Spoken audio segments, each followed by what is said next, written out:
বিএনপির স্থায়ী কমিটির সদস্য আমির খসরু মাহমুদ চৌধুরী বলেছেন, যারা ক্ষমতায় আছে তারা এখন ইতিহাসও দখল করতে চায়।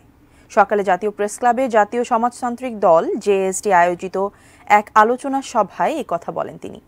আমির খসরু বলেন, ইতিহাসকে রাজনৈতিক অস্ত্র হিসেবে কাজে লাগাতে গেলে সঠিক ইতিহাস পাওয়া যাবে না। এ সময় তিনি উপজেলা নির্বাচন প্রসঙ্গে বলেন, আওয়ামী লীগ নৌকা প্রতীক নিয়ে মানুষের সামনে যাবার সাহস পায় না বলেই আইন থাকলেও প্রতীক বাদ দিচ্ছে। এ ভাওতাবাজির নির্বাচন তারা সমর্থন করেন না জানিয়ে বলেন, বিএনপির আন্দোলন চলমান আছে। যারা ক্ষমতা দখল করে বসে আছে তারা ইতিহাসকেও দখল করার চেষ্টা করছে। যেভাবে দেশ দখল করেছে, যেখানে জনগণের ভোট দখল করেছে, অর্থনীতি দখল করেছে, আজকে ইতিহাস দখল করার পায়তারা করছে তারা।